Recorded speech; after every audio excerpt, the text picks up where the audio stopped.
My parents said I would never be strong enough to run the family business. In their eyes, my golden sister was the perfect child, the one destined to inherit and take Carter and Daughters to the top. So I walked away, started a rival company, and crushed them. Have you ever been overlooked, compared, or dismissed by your own family? Tell me where in the world you are watching this from and what time it is right now. Share it in the comments, because I truly want to see how far this story will travel. Hi, my name is Olivia Carter, 33 years old, born and raised in Chicago, Illinois. If someone asked me what shaped my life the most, I would not hesitate to say it was my family, but not in the beautiful way most people imagine. My parents owned Carter and Daughters, a mid-sized civil and commercial construction company with over 40 employees, running for more than 2 decades and considered the pride of our lineage. To outsiders, we looked like a respectable, united family, preparing the next generation to carry on the business. But behind that polished image, favoritism and deep divisions created cracks only those inside the family could truly feel. The chosen one, the child my parents placed all their hopes on, was never me. It was Vanessa Carter, my younger sister by 2 years. Vanessa was always called perfect, beautiful, charismatic, and a natural when it came to speaking in front of a crowd. Even in high school, she shined like a star. Vanessa was captain of the cheerleading team, always smiling radiantly in yearbook photos, surrounded by a wide circle of friends. Meanwhile, I, the eldest daughter, chose a quieter path. I spent most of my time in STEM labs, joined math and science clubs, and competed in academic tournaments. I earned full scholarships, collected medals and awards, while Vanessa was celebrated simply for her looks and charm. Evenings at home often turned family dinners into invisible stages of comparison. My father would recount meetings with business partners and conclude that Vanessa had natural leadership qualities, simply because she could make people laugh easily. My mother would gently add, "She has the Carter charisma running in her veins." And when it came to me, they only offered shallow praise. Olivia is good with numbers, she can do the behind-the-scenes work. Not once did I ever hear the word leader attached to my name. I still remember one night during my senior year of high school. I had just received an invitation to attend a competitive summer engineering program for outstanding young women. Excited, I brought the letter home, expecting my parents to beam with pride. But at dinner, my father barely glanced at the paper before setting it aside, steering the conversation to Vanessa being chosen as the face of the cheer squad for the spring festival. "That's what really matters," he said. "She knows how to show up in front of people, how to build credibility. Olivia, you're fine as support, but not everyone is meant to lead. You're too soft." His words landed in my ears like a final verdict. In truth, I never completely blamed Vanessa. My sister was simply living the path our parents had drawn for her, becoming the shining jewel, the model of strength in their eyes.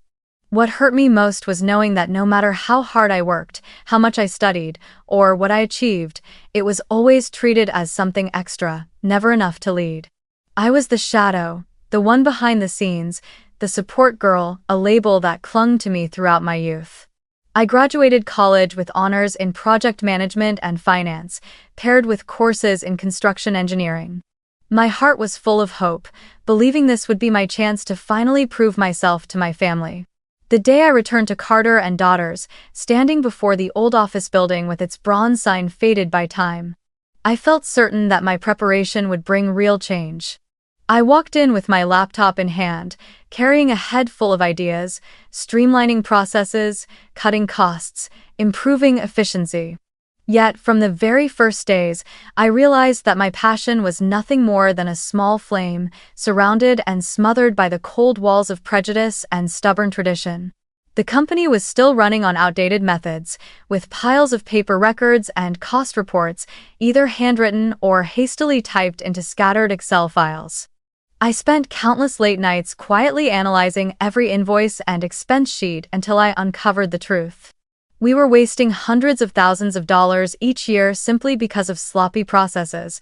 Determined to make a difference, I built an automated expense tracking system myself, integrating basic management software so employees only needed to enter figures once and the system would update instantly. Within just 6 months, the company had cut nearly 15% of its operating costs, no small figure for a mid-sized business. I remember the nervous excitement as I walked into the boardroom with my report in hand, convinced this was the moment I could finally prove my worth. But after I presented everything, my father merely gave a cold nod and turned to Vanessa. "You have a meeting with the new client this afternoon, right? Remember to wear the blue dress. It suits you perfectly." The entire room laughed, while I sat frozen, my accomplishment discarded like an unnecessary footnote. Not a single word of praise, not even a handshake of acknowledgement. Just a shrug, as if the numbers I had brought to the table meant nothing compared to my sister's smile. I didn't give up. I pushed forward with a proposal to implement ERP, a full enterprise resource planning system that would connect every department, from accounting and HR to construction. I drew process maps, broke down the benefits in detail, even found a software vendor willing to give us a free trial. But my father's response was always the same.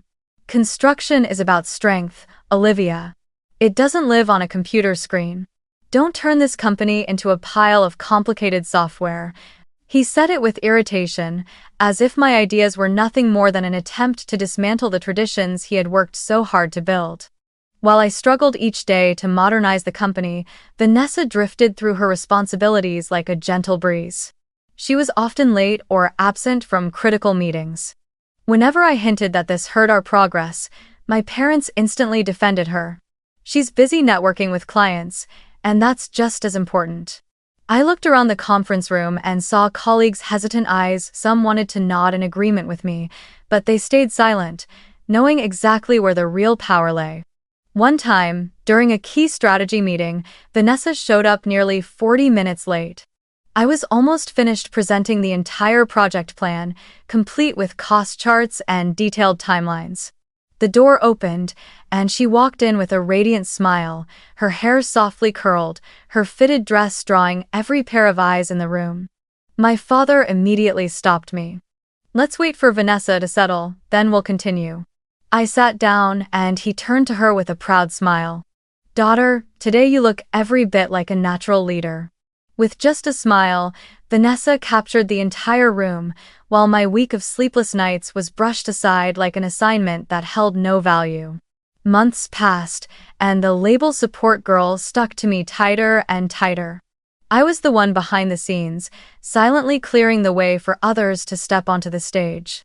I handled crises when projects fell behind schedule, resolved contract disputes, and balanced the budget when costs spiraled.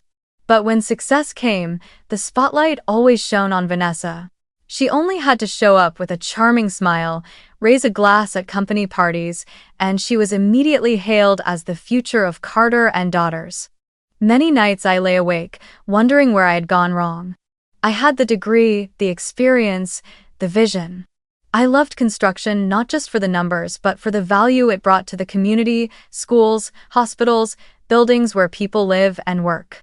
Yet in my family's eyes, all of that turned me into someone who was good with numbers, but not strong enough to lead.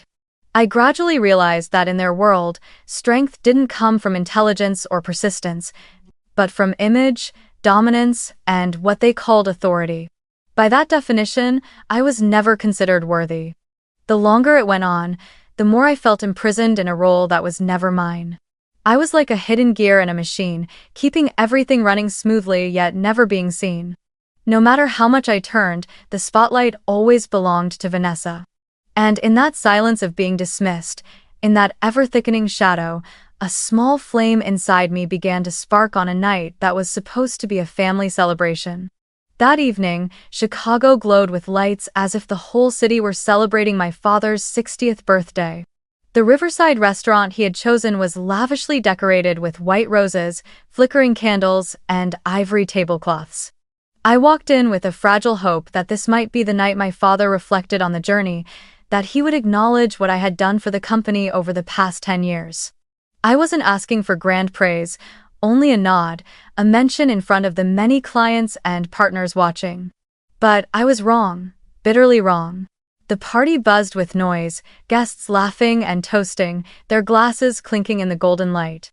I sat at the second table, not too close to the stage, but close enough to see my father in his dark blue suit, silver hair neatly combed, standing in the center like a general. Beside him was Vanessa, in a fitted red dress sparkling like a rare jewel, striding proudly at his side. Together, they looked like the perfect symbol of power and glory, while I remained a blurred shadow, seated among employees I had once guided and supported. When the birthday cake was brought out, the entire hall erupted in applause. My father raised his glass, his voice ringing out with clarity. "Thank you all for being here tonight. 60 years of life, and what I am most proud of is not only building Carter and Daughters, but also having a worthy successor to carry on this legacy." He paused, his eyes settling on Vanessa, his smile widening. From this day forward, Vanessa Carter will officially be prepared to become the next CEO of Carter and Daughters. The sound of clapping burst like thunder, cheers echoing in my ears like sharp blades. I froze, my heart pounding wildly, my hands trembling beneath the table. 10 years of effort, those sleepless nights in the office perfecting plans, those times I pulled the company back from disastrous contracts, all of it vanished in that single moment. Not one mention of my name. Not a single word of thanks. Only the cold silence reserved for the daughter deemed unworthy. I remember the lump in my throat as I watched Vanessa step onto the stage, accepting hugs and congratulations. She smiled radiantly, raising her glass as if the future already belonged to her. I lowered my head, forcing back tears, while at my table a few colleagues glanced at me with quiet pity. But no one said a word. Everyone knew exactly where the power resided, and silence was the safest choice. After the party, I forced myself to stay calm and waited until everyone had left before approaching my father. In the private room behind the restaurant where he was loosening his tie, I spoke up, my voice trembling but firm. "Father, what about me? I've given 10 years of my life to this company. Why was there not a single mention of me?" He looked up at me with a steady, unhesitating gaze. "Olivia, you are not strong enough to lead this company.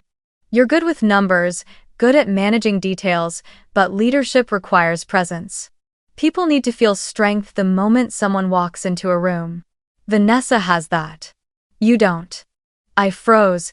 His words felt like nails being hammered into my chest. "Not strong enough?" I repeated, my voice catching. "Do you remember who designed the cost system that saved the company hundreds of thousands of dollars? Who fixed the mess when Vanessa missed the hospital contract, staying up 3 nights negotiating the terms? Who kept the company afloat when projects fell behind?" He waved his hand dismissively, his tone sneering. "That's backstage work. Leaders don't get bogged down in that stuff. A leader is someone who commands attention the moment they enter a room, who immediately takes up the space. Vanessa does that. You never will." I stood there with my hands clenched so tight my nails left marks in my skin. For years I had hoped he would one day recognize my true worth, but now, standing before me, he had made it painfully clear. In his eyes, I would always remain a shadow, someone good with numbers but too weak to lead. That night, I left the restaurant alone, walking through the cold Chicago streets, the wind stinging my face. The laughter and chatter from the party still echoed behind me, blending with the sound of my heart shattering. I knew then that the last shred of faith I had in my family had completely collapsed. And in that devastation, a quiet resolve took shape.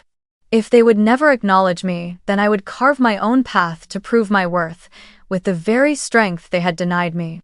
The next morning, I walked into the Carter and Daughters office for the final time with a strange sense of calm.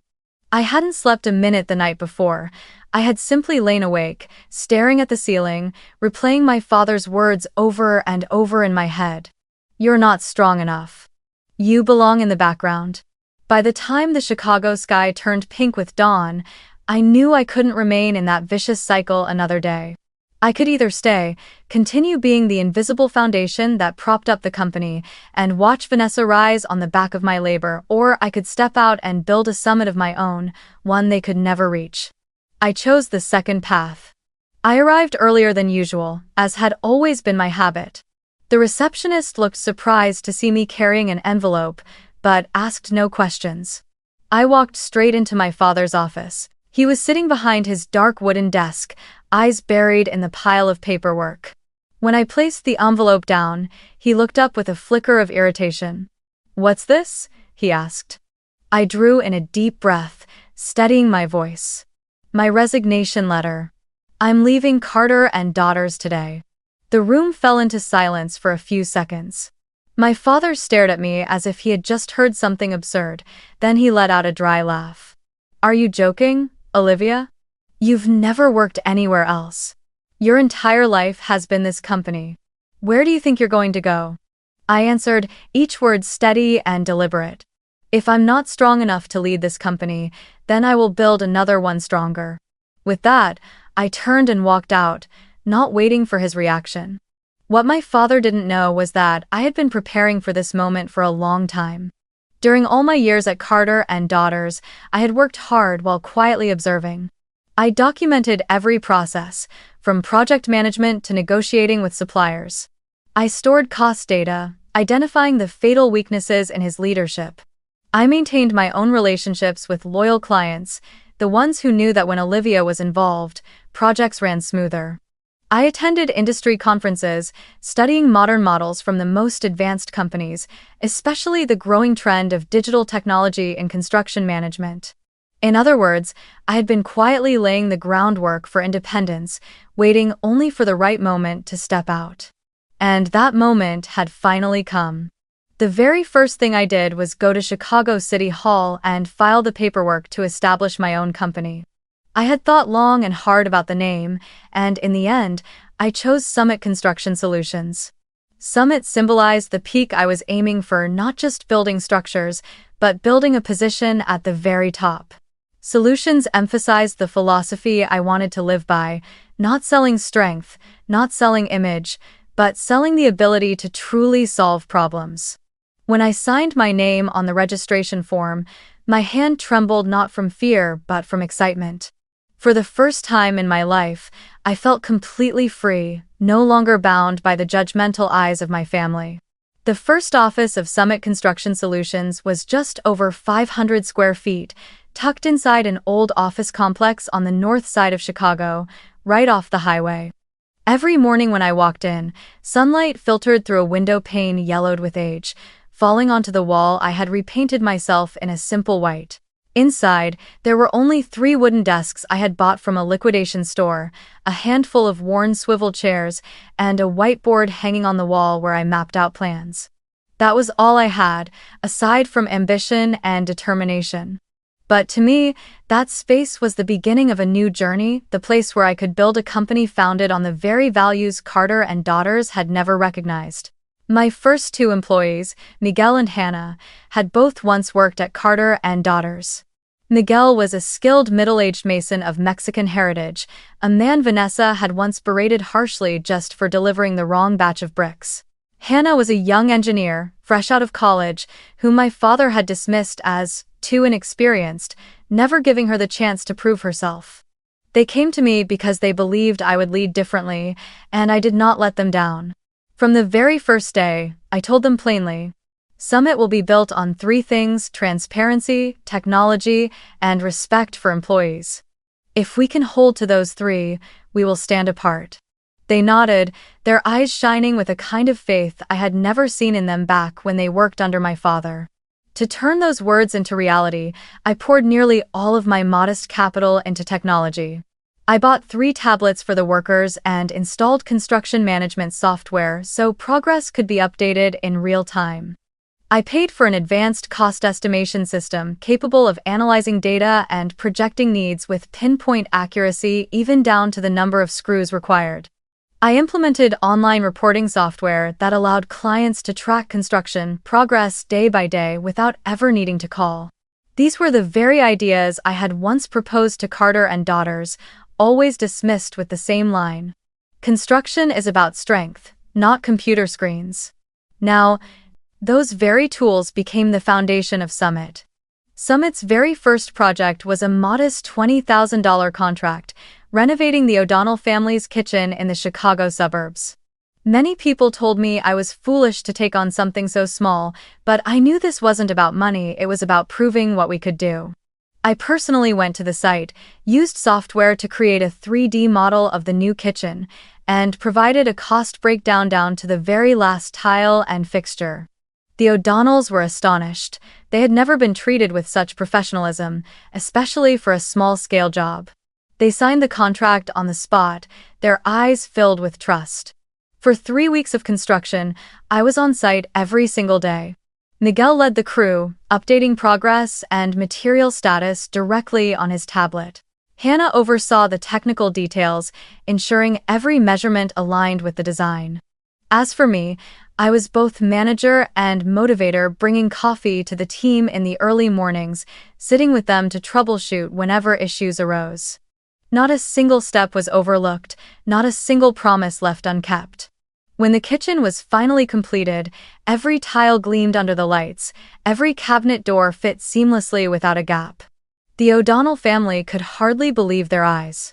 At their small celebration dinner in the brand new kitchen, Mrs. O'Donnell held my hand, her eyes brimming with tears. "Olivia, this is the first time I felt a contractor treated us like people, not just a wallet. Thank you." Her words meant more to me than any check.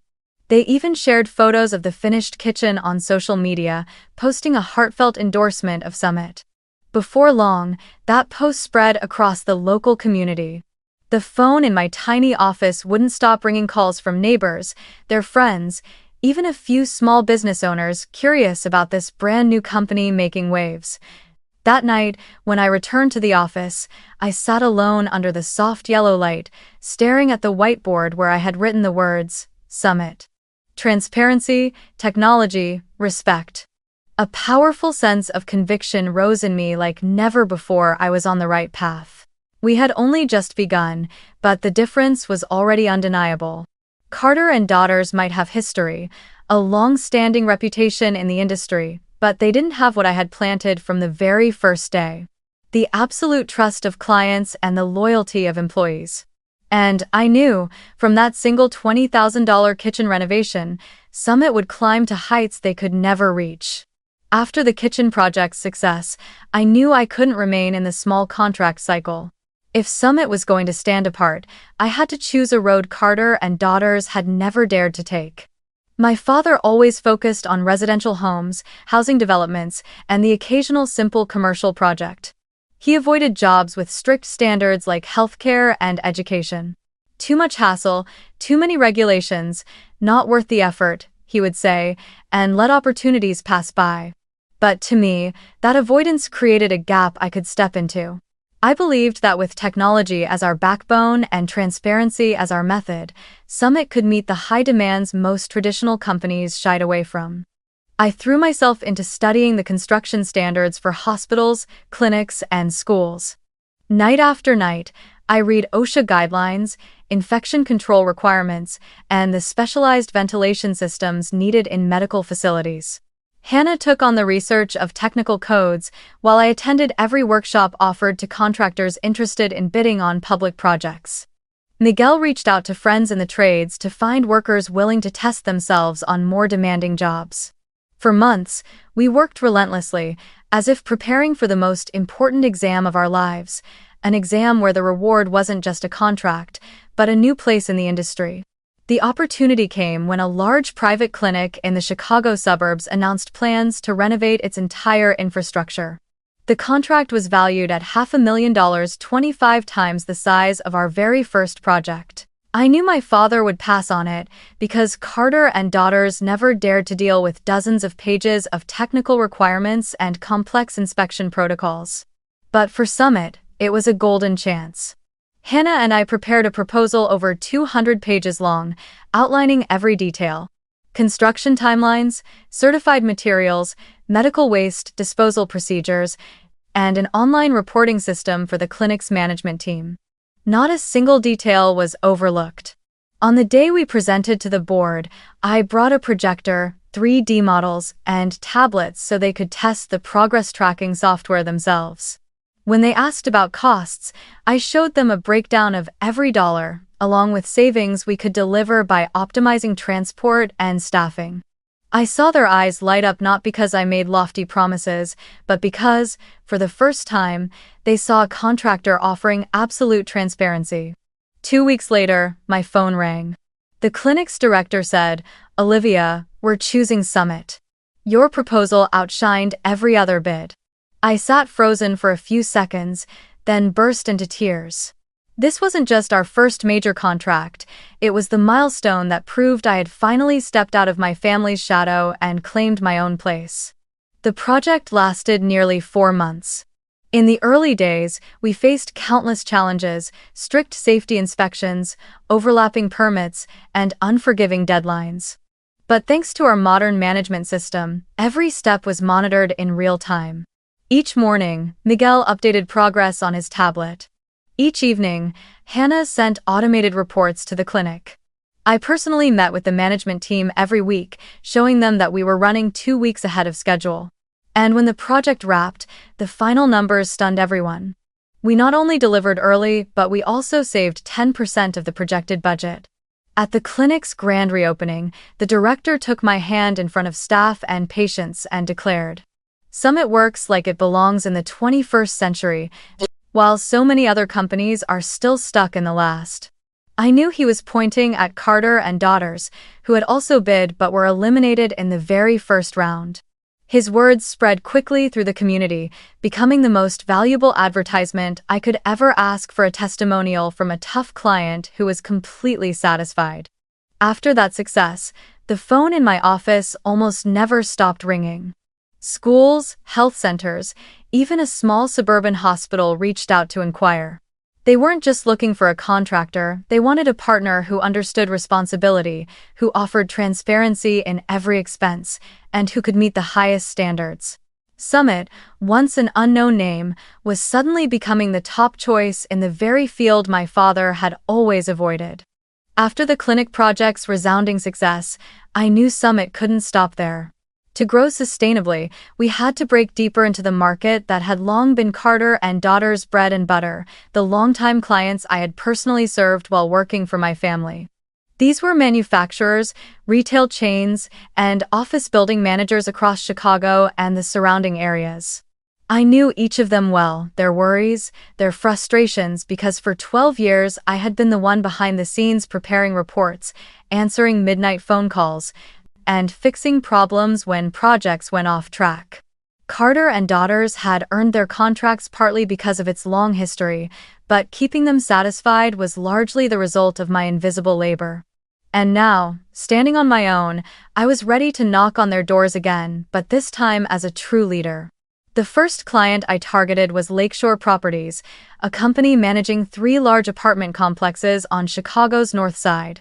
I had worked directly with Daniel, their head of maintenance, for years. I still remembered how often he complained that Carter and Daughters only reacted when problems arose, patching things up instead of offering long-term maintenance solutions. This time, I set up a meeting with him and brought Summit's new proposal. Sitting across the table, I introduced the concept of predictive maintenance, using software to monitor the life cycle of materials and equipment, creating replacement schedules before failures happened.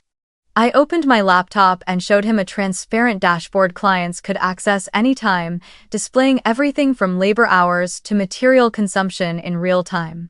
Finally, I presented a deadline guarantee with penalty clauses. If Summit missed deadlines, we would reduce our service fees proportionally. It was something Carter and Daughters had never dared to sign because they didn't trust their own management systems.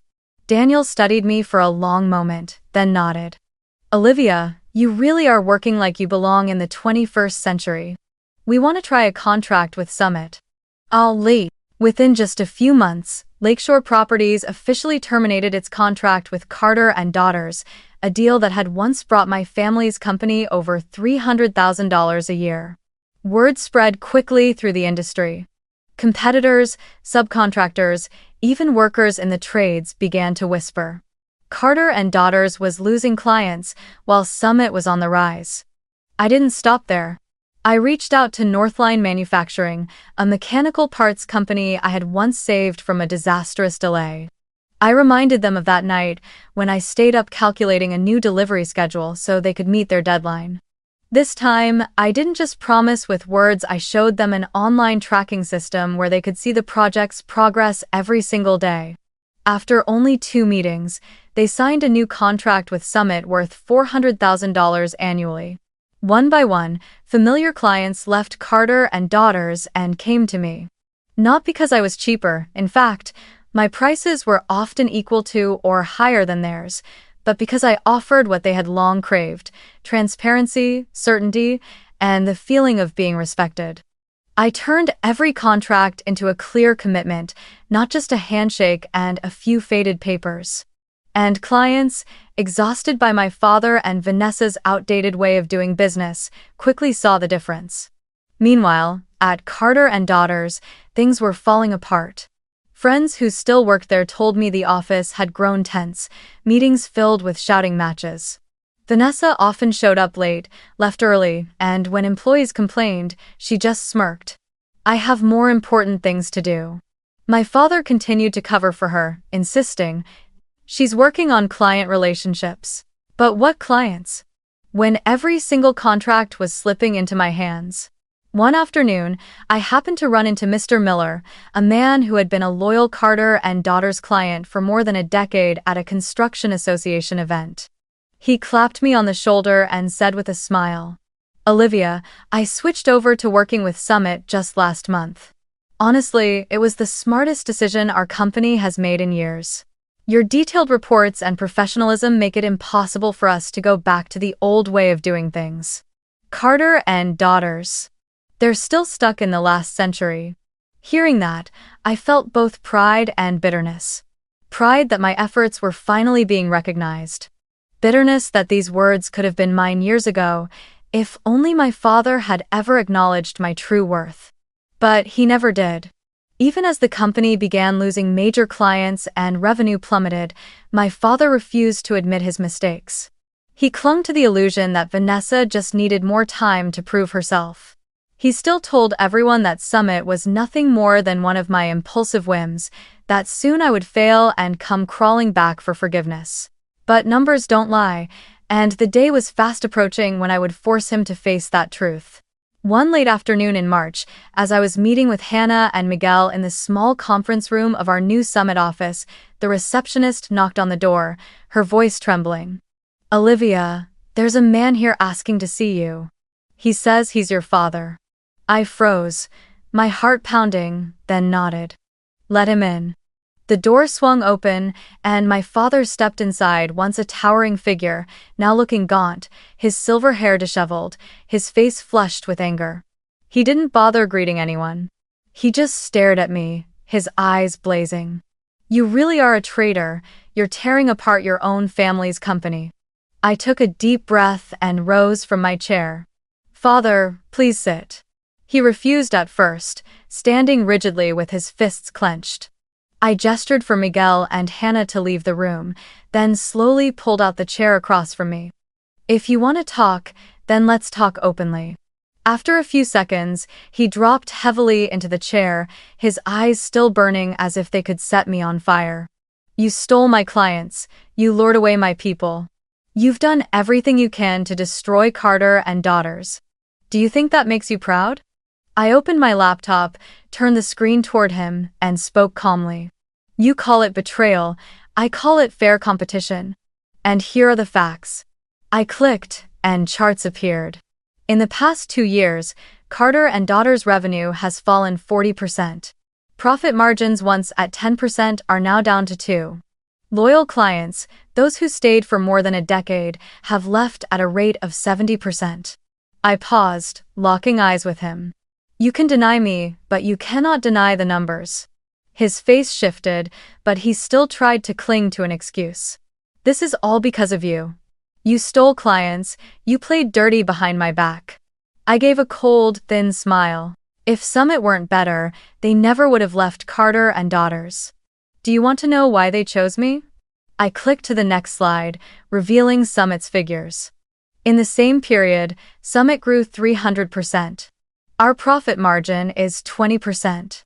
Our client return rate is 95%. Do you see the difference? Not because I stole anything, but because we deliver better. More transparent, more modern, more respectful. His hands trembled, but he said nothing. I pressed on, my voice firm. I'm not standing in the background anymore. I am the one they trust. I don't just crunch numbers, I lead an entire team.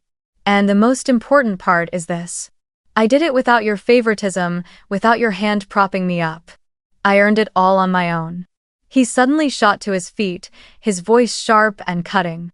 You think you're so great, you only have what you have because you learned it from me. Without Carter and Daughters, where would you have gotten your experience? Your clients? I met his gaze, and a wave of pain mixed with pride rose inside me. You're right, I did learn from Carter and Daughters, but I didn't learn favoritism. I didn't learn how to deny the people who deserve a chance. What I learned were all the mistakes you made, and I made sure never to repeat them. You turned me into the support girl, the one behind the scenes, never strong enough. But that is exactly what pushed me to prove I could be stronger than you ever imagined. The air in the room grew thick. He stared at me, his breathing heavy. For a brief moment, I saw something flicker in his eyes, anger, hurt, maybe even acknowledgement. I couldn't be sure, but I knew my words had struck him. You think strength is authority, yelling at workers, making others bow down. I believe strength is the courage to change, the courage to be transparent, the courage to take responsibility and carry it. And you know what? Clients, employees, and the market have already proven I'm strong enough. Not you. He stood there, silent, his hands falling slack at his sides. I slowly closed my laptop, rose to my feet, and said firmly, I'm not just strong enough to lead. I am stronger by far because I don't need favoritism to survive. 1. Those words echoed through the silent room like the final hammer driving shut the door between me and my family. My father sat there, his eyes weary, his shoulders slumped, as if he had just realized he had lost not only the company, but also the chance to witness his daughter grow into the leader he had always denied her the right to be. Just a few months after that confrontation in Summit's office, what I had long predicted came true. Carter and Daughters, once considered the pride of my family, officially filed for bankruptcy. The news spread quickly throughout Chicago's construction community. They could no longer pay their workers, the bank loans had come due without repayment, suppliers were demanding money relentlessly. The once busy office now stood empty, the Carter and Daughters sign torn down, leaving a scarred outline on the gray wall. For many, it was simply the collapse of a business. For me, it was the symbol of an era ending, an era my father had built on favoritism and his refusal to acknowledge my efforts. Vanessa, the so-called perfect daughter in my parents' eyes, no longer held her glow either. She had been raised on indulgence, accustomed only to dressing elegantly for events and saying the right words to charm a crowd. But when the company crumbled, no client needed her smile anymore. I heard she managed to secure a minor managerial job at a furniture company, earning barely half of what she once made at Carter and Daughters. More importantly, she was no longer called the successor CEO or the face of the company. The reputation my father had so carefully built around her shattered, revealing the truth at last. Vanessa had never possessed the real ability to lead. As for my father, he still clung to what little pride he had left. But when the assets were liquidated, the family's Michigan Lake house was sold off, and his loyal employees left one by one, he was left with few choices. One evening, as I was in the office reviewing the progress of a new project, my phone rang. Seeing Dad on the screen, I hesitated for a few seconds before answering. His voice was hoarse, weary. Olivia, I wanted to ask, does Summit need a site supervisor? I still have experience. I stayed silent for a long time. Memories flooded back the times he dismissed my efforts, the family dinners filled only with praise for Vanessa, and that 60th birthday night when he denied me so publicly. I took a deep breath and replied firmly. If you work here, you are just an employee like everyone else. No special treatment, no privileges. If you make mistakes, you'll be held accountable fairly. Do you accept that? On the other end of the line, there was a long pause. Then I heard him sigh. I understand. End. When my father joined Summit, I placed Miguel, the man he had once belittled, in charge of supervising him directly. No one called him boss anymore. He was simply Frank, an experienced site supervisor who had to report and follow procedures like everyone else. Over time, I began to see him change. He arrived at sites early, worked diligently, and no longer carried the air of commanding authority. Once, I overheard workers whisper, "Mr. Frank is different now. It seems he's finally learned to respect others." I said nothing, but quietly took note. 1 year after Carter and Daughters officially filed for bankruptcy, Summit Construction Solutions entered an entirely new era. We had just signed a contract to renovate a major hospital in the Chicago suburbs, valued at $15 million, the largest project in our history. As I put pen to the thick agreement, my hand trembled slightly, not out of fear but from a deep, overwhelming emotion. From a small 500-square-foot office with 3 second-hand wooden desks, Summit had grown into a name mentioned in boardrooms of leading healthcare corporations. I remembered how my father once told me I was not strong enough to lead, and yet here I was, guiding a team of 35 people through multi-million-dollar projects in a field he had never dared to enter. But Summit's rapid growth didn't make me forget something crucial. I, too, needed a place of balance. I bought a small house by Lake Michigan, about an hour's drive from downtown Chicago. The house wasn't large, just a little garden in front and a path leading down to a soft sandy beach. On weekends, I spent hours with my hands in the soil, planting lavender and cherry tomatoes. Watching new shoots push through the earth day by day gave me a peace that money and success could never buy. It was then I realized that strength doesn't only come from running a company, it also comes from knowing when to stop, breathe, and cherish the small things. I also began attending therapy regularly. At first, it was difficult to open up, but over time I learned to name the wounds I had carried for so many years: rejection, favoritism, and the feeling of being dismissed. I learned how to say no to my family without guilt, something I had never dared to do before. When my mother called, trying to pull me back into those hollow Sunday dinners, I said plainly, "I'm busy, and I need to spend time on myself." When Vanessa texted asking for financial help after her new job fell apart, I replied simply, "You need to learn to stand on your own 2 feet." No more sleepless nights questioning whether I was being unfilial or heartless. I finally understood that setting boundaries was not selfish, it was an act of self-love. At Summit's office, I hung a small sign right next to the reception desk. Written in white chalk, it read, "Family doesn't mean control, boundaries mean strength." Every new employee who walked through the door saw those words first. Some asked me why I had chosen that message. I simply smiled and said, "Because it's the most important lesson of my life.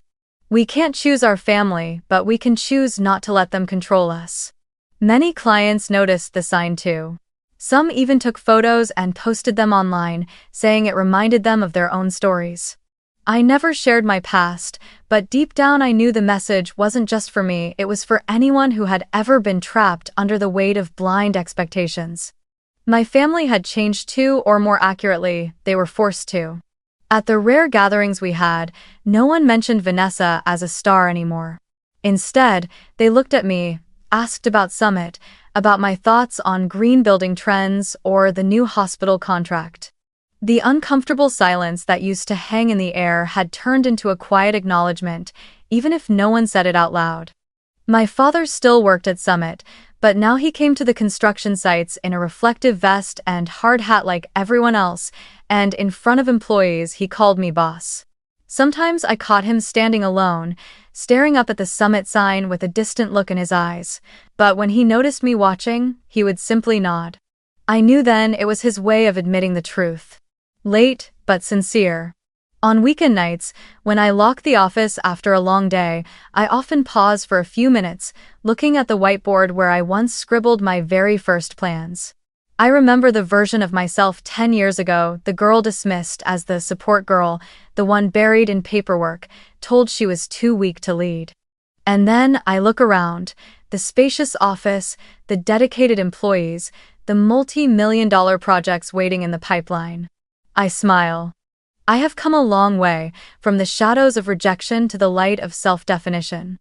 The final image I want to hold on to is not the moment of signing big contracts or the applause in meetings, but the simple moment of closing my office door, hearing the lock click, and stepping into the night streets of Chicago. The wind blowing in from Lake Michigan is cold and free.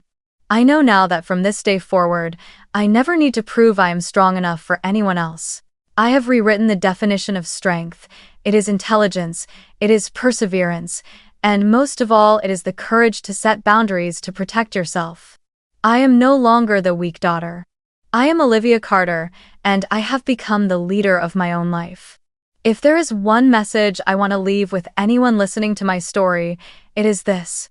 You do not need anyone else to define strength for you. You may have been labeled all your life as too weak, not good enough, or meant to stand behind others. But the truth is, strength doesn't come from hollow praise or privileges handed down by someone else. Real strength lives in your intellect, your persistence, and your ability to draw the line that protects your worth. I once believed that love and recognition from my family were everything until I realized the greater truth, learning to believe in yourself, even when no one else does. So, if you are being dismissed, abandoned, or unfairly compared, remember this. You have the power to rewrite your own story. No one can take away your light unless you let them. Thank you for listening, and I'll see you again in the next family story, airing daily on the channel Familial Stories Exposed.